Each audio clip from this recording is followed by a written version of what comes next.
Assalamualaikum warahmatullahi wabarakatuh. Waalaikumsalam warahmatullahi wabarakatuh. Selamat siang Ibu. Iya, selamat siang. Terima kasih atas waktu yang telah diberikan. Hari ini tujuan saya bertemu dengan Ibu itu untuk wawancara terkait dilema etika yang kemarin sudah saya sampaikan ke Ibu gitu ya. Langsung mawon Ibu. Ini yang pertama, selama ini bagaimana Ibu itu mengidentifikasi situasi atau kondisi yang mana itu merupakan sebuah dilema etika atau bujukan moral, begitu Ibu? Gitu nggih. Terima kasih Bu Septi yang sudah memberikan kesempatan pada saya. Yang pertama saya matur dulu nggih bahwa untuk menjawab pertanyaan penjenengan ini saya mengkondisikan dengan situasi sekolah. Dalam pengertian situasi sekolah itu mungkin saja jawaban saya itu tidak sama dengan jawaban di tempat yang lain, di sekolah yang lain, instansi yang lain, ataupun juga komunitas yang lain. Yang kedua, sebelum saya matur untuk menjawab etika moral, saya perlu membatasi dulu karena di sini yang dibicarakan atau objeknya itu sekolah nih, subjeknya ya, itu sekolah, maka saya hanya akan menjawab ini untuk kondisi sekolah. Dan saat ini karena saya berada di sini ya saya melihatnya di kondisi yang ada di sini dan tidak di kondisi di sekolah yang lain, karena meskipun sama-sama sekolah kita itu memiliki situasi atau lingkungan yang berbeda gitu. Kalau tadi pertanyaannya mengenai bagaimana saya mengidentifikasi ya, saya mengidentifikasi itu saya bawa dulu bahwa instansi kita itu, suatu instansi pendidikan itu memiliki jenjang, memiliki tahap-tahap tingkatan-tingkatan gitu. Ada kita dalam pengertian punya atasan. Atasan kita itu dinas, kemudian juga ada pemerintah daerah, kemudian ada kementerian, kemudian seperti itu. Nah, kebijakan ini dari atas ke bawah itu sifatnya adalah meneruskan. Dan ketika sampai ke kita, itu sifatnya adalah mengimplementasikan. Sehingga kadang-kadang manakala itu sebuah kebijakan, itu kadang-kadang kita akan dibenturkan apa itu tadi yang dinamakan dengan dilema etika. Secara kesimpulan dulu, dilema etika itu memuat atau mengandung arti bahwa saya harus menentukan sebuah keputusan di mana dua itu semuanya benar. Ya, itu berat. Wong bener semua kok harus dipilih salah satu, begitu ya. Ketika saya mengidentifikasi itu, kalau di sini satu, itu fakta. Ya, fakta. Yang kedua itu adalah insting saya itu saya harus mengambil sebuah keputusan semata-mata tidak hanya berdasarkan fakta langsung tes. Manakala itu saya lihat sudah mulai membutuhkan sebuah keputusan, ya saya harus turun tangan. Jadi kadang tidak hanya berdasarkan fakta saja, tapi ini juga harus saya tanyakan ke diri saya sendiri berdasarkan insting saya. Itu adalah cara saya bagaimana saya mengidentifikasi saya harus bila dihadapkan dengan dilema etika seperti itu. Jawabannya seperti itu. Betul ya Bu, bahwa situasi antara sekolah yang satu dengan yang lain pastinya berbeda. Betul sekali. Betul. Baik, selanjutnya Ibu, selama ini bagaimana Ibu menjalankan dalam pengambilan keputusan di sekolah ini ya Bu, terutama di SMP 4 ini, terutama untuk kasus-kasus yang mana itu mengandung atau tadi unsur dilema etika bahwa keduanya itu sama-sama penting, sama-sama benar dengan mengandung nilai-nilai kebajikan. Ya. Ini kalau saya jelaskan itu nanti mungkin persepsi orang beda-beda ya. Saya mencontohkan saja. Penerapan implementasi setiap mata pelajaran itu adalah sama dan masing-masing guru itu juga memiliki kapasitas yang sama untuk menyampaikan ilmunya ke anak-anak. Nah, kadang-kadang ketika menyampaikan ilmu ke anak-anak, guru itu juga dipengaruhi oleh inovasinya, kreativitasnya, cara menyampaikan yang menarik, atau bagaimana mengikat anak supaya anak itu mau belajar dengan baik. Tetapi kadang-kadang meskipun itu baik, jelas benar, itu nggak ada yang salah, itu nggak ada salah. Saya contohkan misalnya, contoh saja. Di SMP 4 itu akan ada olahraga renang. Bagus tak? Iya. Bagus. Kenapa saya katakan bagus? Sebelumnya nggak ada. Ya, anak-anak pasti suka. Anak-anak pasti suka. Kemudian dua, kita juga punya guru yang berkompeten di bidangnya karena kita punya guru olahraga. Nah, kemudian juga kelemahannya itu bagus, sesuatu yang inovatif, sesuatu yang baru, anak-anak pasti suka. Tapi kemudian kenapa saya mengatakan tidak? Kenapa saya mengatakan tidak? Berarti ini kan tidak semata-mata jangan, pasti ada sesuatu yang jadi pertimbangan. Kenapa itu baik dan saya mengatakan tidak? Kenapa pilih yang lain yang ada atau bidang yang lain yang lebih ada atau lebih bisa dilaksanakan di sekolah? Yang pertama adalah saya melihat sisi amannya. Sisi amannya. Satu, kita tidak punya kolam renang.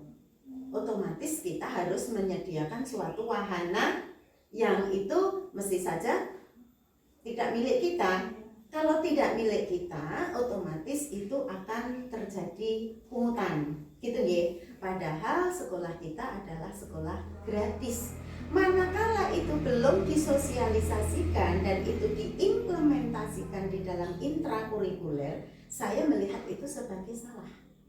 Dua, ketika anak-anak yang sama sekali masih belum tahu dasar-dasar renang, akan terjadi bahaya yang luar biasa. Jangan besok bahayanya apa namanya, kalap itu dalam waktu 5 detik saja, kalau itu sudah masuk ke pembuluh darah, kemudian aliran oksigen itu terhambat, fatal akibatnya. Resikonya terlalu besar. Yang ketiga, itu lebih ke keselamatan yang sifatnya saya lebih ke sesuai ke kondisi sekarang ini, di mana kerawanan seksualitas itu sedang menjadi trending topik ya. Itu salah satu cara saya untuk mengendalikan. Kenapa seperti itu? Karena manakala di situ tidak cukup untuk tenaga yang menggawangi atau itu mengawasi, kita tidak pernah tahu. Ketika seorang guru hanya memiliki keterbatasan orientasinya hanya pada 1-2 anak. Sekali berangkat minimal ada 32 anak, ya, 30 sampai 32 anak. Manakala kita mengajari basic-basic ini, keselamatan yang lain mohon maaf kalau hanya 1 orang itu sangat kurang. Yang kedua, manakala itu laki-laki dan perempuan bersama-sama turun ke dalam air, pandangan sudah perso sendiri, pasti juga akan terjadi. Nah, kenapa? Meskipun bagus, saya mengatakan tidak dan saya memilih yang lain. Ya, toh itu bukan wajib. Apakah sama sekali tidak boleh? Boleh. Kapanku itu, ketika itu disampaikan dalam ekstrakurikuler. Gitu. Kalau ekstrakurikuler, di sini ada kesepakatan. Kesepakatan itu antara anak ikut, ini yang betul-betul minat, jadi tenanan, nggak ada, kan belum tentu semua anak renang itu juga suka, ada yang mungkin takut, ada yang mungkin khawatir dan sebagainya. Kemudian yang kedua, manakala itu dibutuhkan misalnya harus membayar iuran ke kolam renang, orang tua sudah tahu, itu sudah kesepakatan, ini asalnya oke dan oke, itu di luar sekolah, silahkan, itu tidak apa-apa. Jadi itu salah satu contoh. Jadi apakah itu saya menerapkan? Saya sering menerapkan, hanya kalau saya katakan secara urean nanti mengambil intisarinya gimana, tapi kalau saya menunjukkan contoh begitu jelas gitu saya pikir. Ya, selanjutnya langkah-langkah atau prosedur seperti apa yang selama ini atau yang biasa Ibu lakukan dalam pengambilan keputusan. Oh ya, ini hubungannya dengan dilema etika nggih? Iya. Karena ada satu lagi bujukan moral. Kalau misalnya bujukan moral, saya lebih mudah karena kalau untuk bujukan moral itu benar atau salah itu mohon maaf lebih mudah. Tapi kalau benar dan benar, saya disuruh mengambil satu itu sulit. Tadi mohon tolong diulang lagi. Langkah-langkah atau prosedur yang biasa Ibu gunakan dalam pengambilan keputusan, baik dilema etika maupun bujukan moral. Ya, betul. Nah, ketika dalam keseharian kita tidak pernah tahu kapan itu dilema etika terjadi maupun bujukan moral itu terjadi. Kita tidak bisa merencanakan, oh besok pagi akan terjadi dilema etika atau besok Senin akan ada bujukan moral, itu tidak bisa.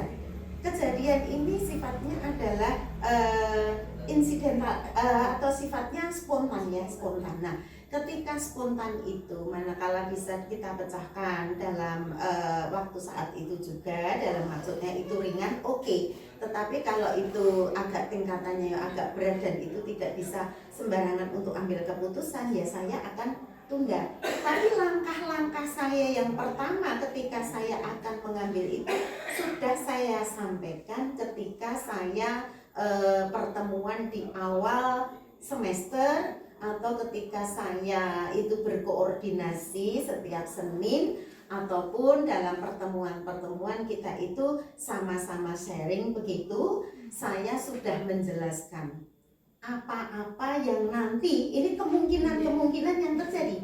Jadi kalau misalnya itu tidak saya sampaikan di awal, saya akan kesulitan untuk misalnya berkilah, misalnya yang berat kan dilema etika nih, ini benar, ini benar, ini benar, ini benar. Saya harus pilih yang mana.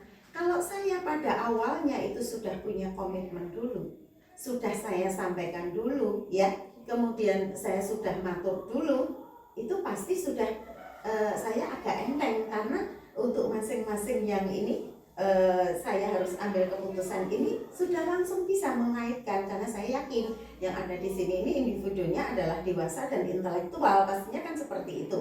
Jadi setidak-tidaknya andai di sini ada rasa mestinya saya kalahkan atau yang saya tidak terima kan ada juga rasa kecewa, ada juga saya merasa tidak nyaman. Kalau ada rasa kecewa tidak nyaman pasti akan memunculkan suatu pendapat. Parahnya lagi kalau sebuah keputusan ini diboncengi dengan seseorang yang kadang-kadang tidak paham dengan apa atau esensi dari ini tadi yang menjadi dilema ini. Ini contoh saja. Contoh misalnya di sini saya harus memutuskan apakah Bu saya cuti misalnya, cuti itu jelas, itu hak PNS. Ketika si A, si B cuti, si C, si D dan seterusnya pun berhak cuti. Ada kemungkinan suatu saat, suatu hari ya, lebih dari separuh guru itu memerlukan dan butuh cuti. Itu kira-kira mungkin enggak kalau menurut Bu Septi itu?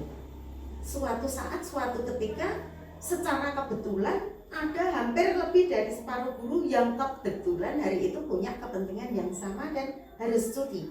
Kira-kira mungkin enggak itu seperti itu terjadi? Mungkin ya. Meskipun jarang. Tapi di awal saya sudah berkomitmen dulu, saya sudah matur, Bapak Ibu kita itu adalah bekerja di pelayanan anak. Kita mendampingi anak, kita bersama-sama anak itu wajib hukumnya, begitu nggih? Tapi cuti juga hak panjenengan, sehingga manakala panjenengan itu ambil cuti atau melakukan cuti, saya harus meng-ACC. Tapi apa yang terjadi andai, itu saja separuh nggih, andai 80% guru yang pada hari itu tuh semuanya cuti dan saya ACC. Bagaimana dengan anak? Bagaimana dengan kegiatan pembelajaran yang harus kita lakukan? Maka saya mengatakan cuti itu adalah kegiatan terencana. Jadi tidak mungkin mendadak ya. Terencana cuti loh ya. Cuti itu terutama ini cuti tahunan. Ini kegiatan yang terencana. Jadi jarang sekali itu yang mendadak, kecuali meninggal tetangga dekat meninggal saudara atau ini nggak bisa saya pungkiri, sehingga saya buat aturan manakala dalam hari itu sudah ada 5 personel yang cuti, mohon maaf untuk yang lainnya. Sehingga manakala itu mau mengajukan cuti, pasti beliau tanya dulu, Bu, saya mau cuti, apakah saya masih ada kuota untuk saya, kan maksudnya seperti itu. Ngaten nggih? Itu pasti yang ditanya, dan itu alhamdulillah terjadi. Jadi ketika mau cuti itu selalu izin bertanya, apakah saya diizinkan untuk cuti, manakala itu masih dalam batas yang saya terapkan. Oke, saya pasti oke, karena itu memang hak panjenengan gitu. Kecuali satu hal, manakala hari itu misalnya sudah kuota maksimal, kemudian ada mendadak contoh keluarga dekat, anak, suami, orang tua, mertua sakit keras dan harus dibawa. Ini saya ambil kebijakan khusus, pasti oke. Saya tidak mungkin akan mengatakan pon 5 mboten sah, tidak bisa. Kecuali atau tangganya depannya meninggal atau bagaimana, itu saya tetap mengizinkan. Itu keputusan yang tadi dilema kok, sehingga kadang-kadang kalau ini tidak paham memunculkan rasa-rasa yang itu boleh kok saya tidak, maka saya harus membuat seperti itu tadi contohnya ya. Jadi manakala sudah 5 kuotanya terpenuhi, tiba-tiba izin ke saya, Bu mau izin, kenapa? Misalnya mau ini pupuk matahari ada diskon, saya tidak boleh, mohon maaf, cuti itu memang benar-benar kita itu izin tidak masuk bekerja memang karena sebuah kepentingan, jadi bukan karena ya kepentingannya saya tidak mengerti, karena itu memang hak, jadi saya harus berikan. Tapi manakala itu mendadak, dengan tadi tanya saya ya, mendadak yang bagaimana? Kalau itu urgen, saya pasti mengizinkan. Tapi kalau tidak, ya mohon maaf. Ngerti ya, misalnya tadi ayam saya lepas misalnya, kan bisa nanti. Ngerti ya, Bu ya? Nggih. Berarti itu ya, Bu, komitmen atau kesepakatan itu di menjadi awal, ya di betul. awal. Itu berarti menjadi sebuah atau hal yang dianggap efektif untuk dalam pengambilan keputusan menghadapi situasi. Betul. Itu salah satunya ya, panjenengan banyak contoh ya, misalnya ketika saya mengambil keputusan kenapa harus apel, sekolah lain orang, mohon maaf, kita itu sendiri, monggo kita baik dimulai dari diri kita sendiri. Itu tidak semata-mata saya mendisiplinkan anak, ini termasuk juga penyelamatan sebetulnya. Andai panjenengan tiba-tiba di rumah itu misalnya, oh anak saya rewel, oh ada harus takziah dulu sebentar, sehingga harus lebih molor dikit lah. Anak tidak melihat sebagai, oh ternyata bapak ibu gurunya tukang telat. Sebetulnya itu sebuah sarannya, tapi kadang-kadang kan dilihatnya kok angel-angelan, kok tidak. Tapi niat dari saya mengapelkan memang ini sebenarnya sebuah pembiasaan, membudayakan bagaimana kita itu melangkah ke yang lebih baik, kan seperti itu. Jadi ketika mau foto kok aku kok dadak dipaksa-paksa, mohon maaf, kita itu contoh. Ngoten? Nggih. Ibu, untuk pertanyaan selanjutnya, hal-hal yang selama ini Ibu anggap menjadi sebuah tantangan dalam mengambil sebuah keputusan itu apa, Ibu? Hal yang menjadi tantangan ini lebih ke kondisi umum SNEPA ya, ini terutama hubungan personal, kemudian tingkat ya, ini ada saya itu termasuk kan kelompok tua, terus kayak panjenengan itu kan kelompok muda, ada kelompok tengah, di mana deviasi dari pola pikirnya ini beda-beda itu dalam arti masih sangat muda itu mungkin menyerap pengalaman atau kejadian itu, boleh saya katakan belum sebanyak yang sudah tua. Bukan berarti yang tua itu selalu berpengalaman, yang muda tidak punya pengalaman, bukan itu. Tetapi kita lihat gambaran umumnya. Jadi kalau dikatakan yang tua lebih banyak makan asam garam, dikatakan karena lebih sudah sering menemui kejadian-kejadian ini dalam waktu lama. Jadi ketika yang muda-muda mungkin dari masa kerjanya yang belum lama atau kemudian juga usianya yang masih muda, itu kan muda itu identik dengan semangat yang kantar-kantar itu tadi. Semangatnya luar biasa, menyerap, mengadaptasi, mengadopsi hal-hal yang terjadi sekarang ini tuh gampang, cepat. Tetapi kalau saya sudah pernah matur, saya mengalami aneka zaman. Dari aneka zaman itu apa ada benang merahnya? Ada. Di sini ada etika, di sini ada tatanan, ya. Di sini juga ada adab dan sebagainya. Itu ternyata selalu ada di setiap zaman, itu selalu ada. Jadi kadang ketika mohon maaf nih, yang muda itu bentoyong ketika harus memecahkan masalah, bentoyong. Yang tua datang tanya apa toh? Ini loh, ini. Yang tua itu diam saja. Oh, lagu koyong ngono. Bukan ini menyampaikan masalahnya, tetapi paham kenapa itu bentoyong, karena dicerna ketika berada dalam level usia yang muda. Tapi ketika tua mengatakan oh koyong nendokno koyong bentoyong, itu karena pengalamannya sudah berkali-kali melihat seperti itu, endingnya seperti ini. Tapi biasanya orang itu kalau belum menanggur dulu, mengalami sendiri, atau istilahnya ketanggor bahasa Indonesia namanya, kena batunya, atau mengalami sendiri, begitu, itu biasanya memang nggak langsung percaya. Ya saya menghormati itu, karena saya juga pernah muda, saya juga punya anak-anak yang muda, saya pernah mengalami masa, jadi saya juga ingat dulu aku yang mengakui. Dan ketika menganggap yang tua itu kok seperti ini, itu tuh salah. Tapi ternyata setelah saya jadi tua, betul, karena beliau itu sudah pernah mengalami apa yang itu.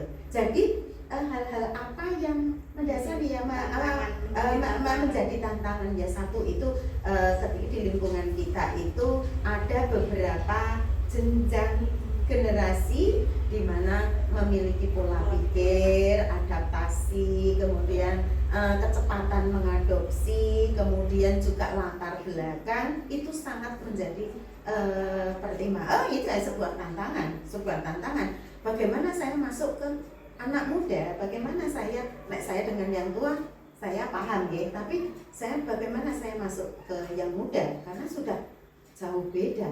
Dulu ketika saya seperti ini pola rada oke, orang tua mengatakan bocah kok penyelengan. Padahal sekarang saya melihat orang muda dia mengekspresikan kemampuannya, tidak gitu ya. Jadi itu saja salah satunya yang terjadi di sini. Ya. Kemudian untuk selanjutnya Ibu, apakah Ibu memiliki sebuah jadwal tertentu gitu dalam menyelesaikan sebuah masalah atau mengambil keputusan? Jadi ketika ada masalah, apakah langsung diselesaikan di tempat atau ada jadwal untuk menentukan masalah tersebut? Itu kalau yang terjadi di sini saya lihat masalahnya. Manakala masalah itu saya melihatnya ringan dan bisa selesai. Tapi kalau itu urgen dan itu butuh, tidak bisa saya langsung itu, nanti jadinya akan konyol. Karena manakala itu suatu peristiwa atau masalah berat, kemungkinan saya tidak sendiri. Kenapa saya tidak sendiri? Apa nggak bisa Bu sendiri? Bisa. Tapi ketika saya menyelesaikan dengan pola pikir saya sendiri untuk masalah yang berat, itu nanti resikonya besar. Jadi saya harus melakukan sebuah dialog. Dialog dengan siapa? Mungkin dialog ya orang-orang yang saya anggap bisa atau tahu mungkin duduk permasalahannya, mungkin saya mendapatkan masukan, kemudian saya bisa ternyata seperti ini. Kalau saya sendiri, kalau tipe saya melihat seperti itu, pasti penyelesaiannya ala saya. Berat saya tidak bisa, karena kita ini sebuah lembaga nih, jadi keputusan itu sebisa mungkin itu bijaksana. Jadi pengertian bijaksana itu tidak harus selalu lemah lembut, ditok-toki sakar PDW, sudah penjenengan senyamannya, saya ya tak nyaman sendiri, itu hancur. Kalau saya melihat model seperti itu hancur, karena di situ orang pasti akan keasikan dengan zona nyamannya sendiri-sendiri. Nah itu tidak bisa. Kalau ini instansi dibiarkan seperti, oh memang kalau misalnya ada pemimpin yang seperti itu pasti dielu-elukan, inilah dewa, inilah orang yang saya mau, karena saya boleh semaunya, karena saya tidak diusik dalam hal apapun. Tapi kalau ini keberlangsungan sebuah instansi, jangan harap itu akan berlangsung kalau ada model yang seperti ini, gitu ya.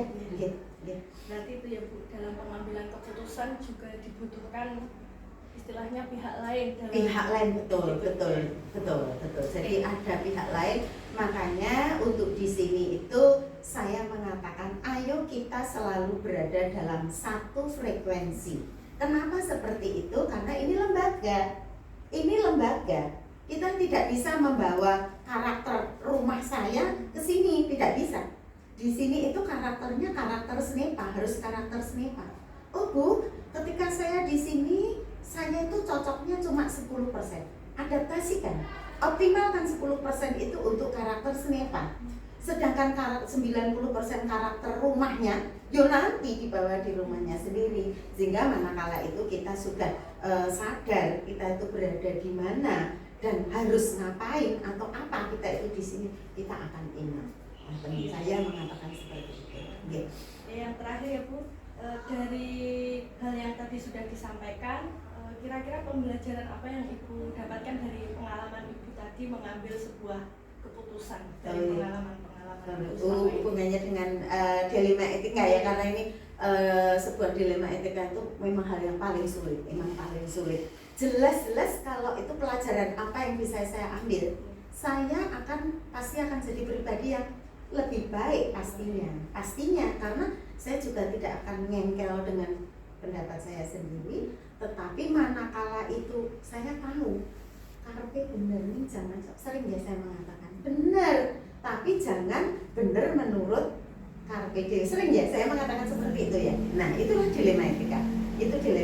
Jadi benarlah menurut instansi, benarlah menurut di mana kita itu berada, karena bagaimanapun juga ini sebuah sekolah yang memiliki tatanan, memiliki aturan, di mana aturan itu membentengi kita atau jadi pedoman kita bagaimana kita itu harus bersikap atau bagaimana kita harus beraktivitas di dalamnya.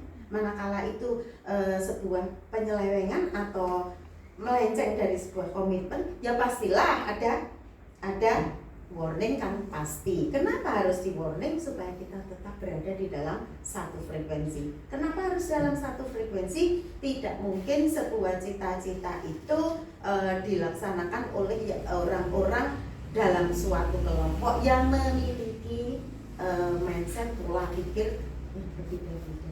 Meskipun beda-beda boleh, bukan berarti tidak boleh ada perbedaan, tapi satu yang saya katakan satu frekuensi gitu. Jadi gitu Mbak, intinya Bu, intinya pelajaran apa yang bisa diambil ya, yang pasti saya bisa menjadi pribadi yang lebih baik begitu ya. Terima kasih Ibu atas waktunya. Kemudian pertanyaan yang saya ajukan kepada Ibu terkait dengan dilema etika atau rujukan moral itu. Demikian saya akhiri. Wassalamualaikum warahmatullahi wabarakatuh. Waalaikumsalam warahmatullahi wabarakatuh.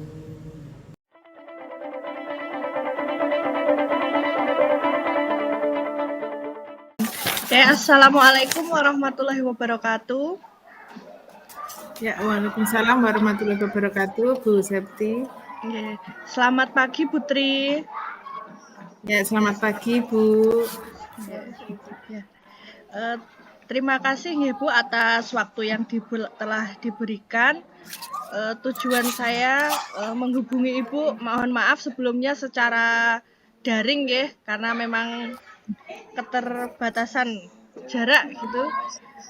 Sehingga saya melakukan wawancara seperti yang kemarin sudah saya sampaikan. Saya ingin mewawancarai Ibu sebagai kepala sekolah tentang dilema etika, begitu nggih Bu? Iya, Mbak. Iya, Bu. Ya. Monggo silahkan nanti mungkin yang bisa saya jawab, saya bantu. Monggo Bu Septi. Ya.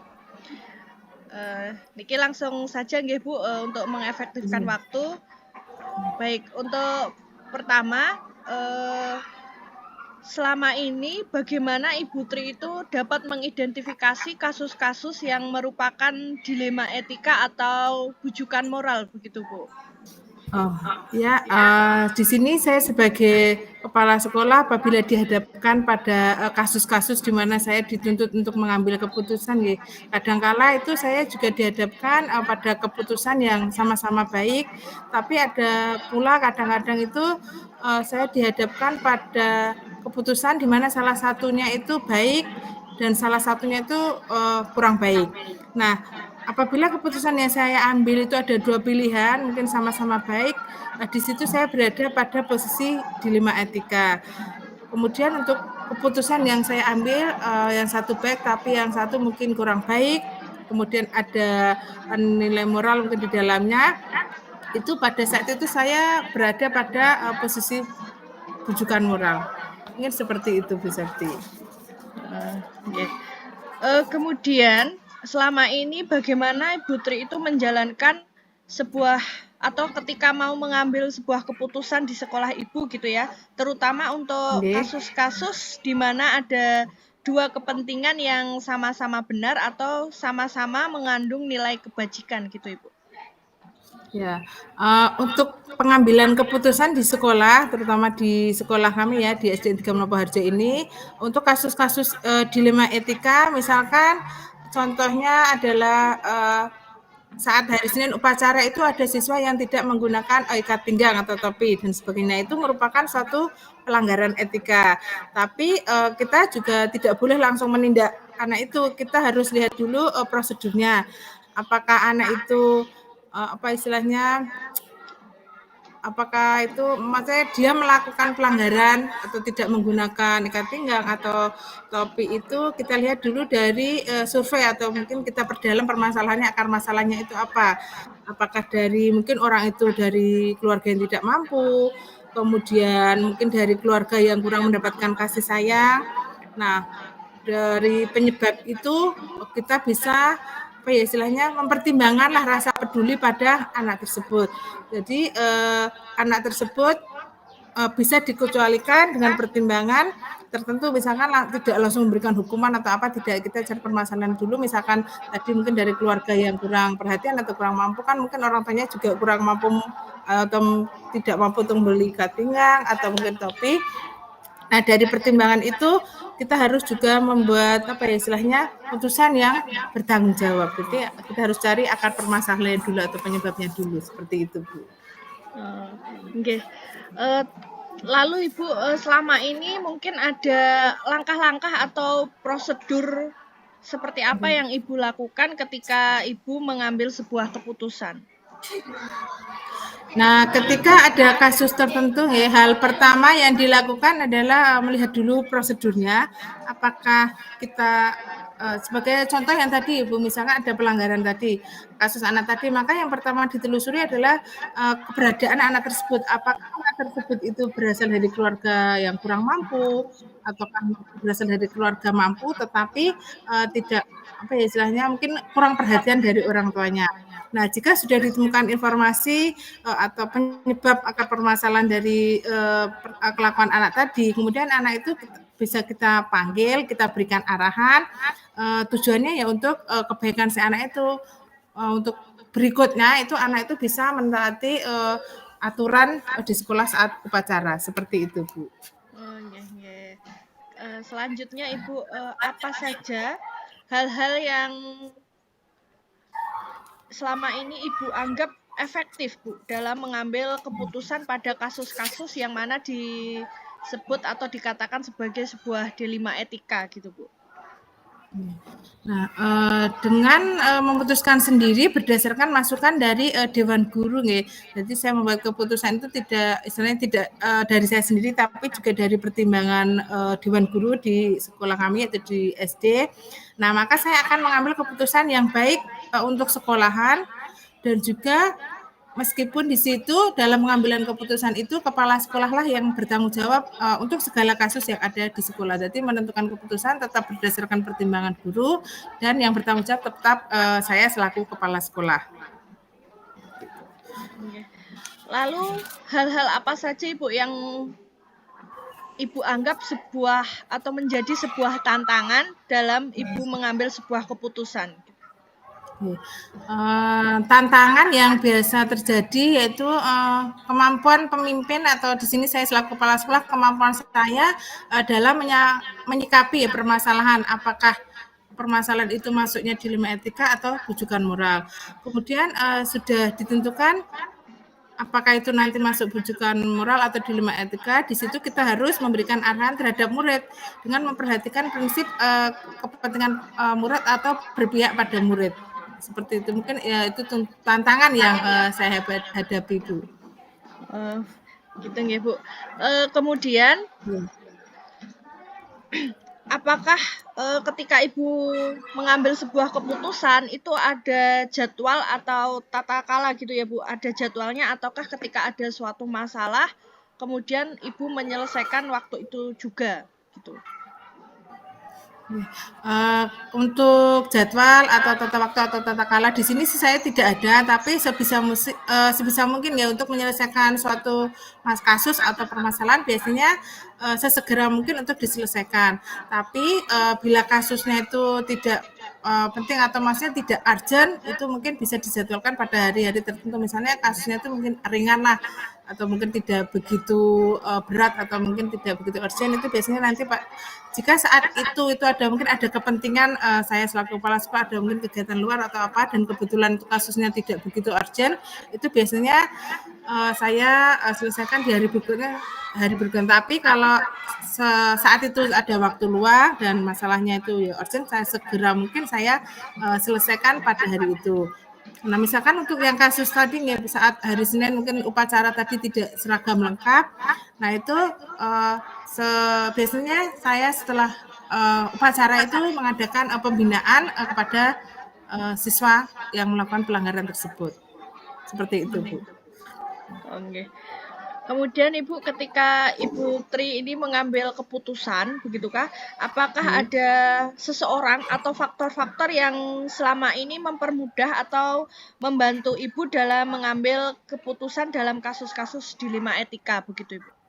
Ya, untuk di sekolah kami di SD ini biasanya misalkan ada kasus-kasus dilema etika seperti itu, saya akan mendiskusikannya dengan dewan guru yang ada di sekolah kami. Misalkan kasus terjadi kelas berapa, jadi tidak hanya khusus guru kelas, misalkan kasusnya di kelas 4, tidak hanya pada guru kelas 4 saja, tetapi kepada semua dewan guru yang ada di sekolah kami.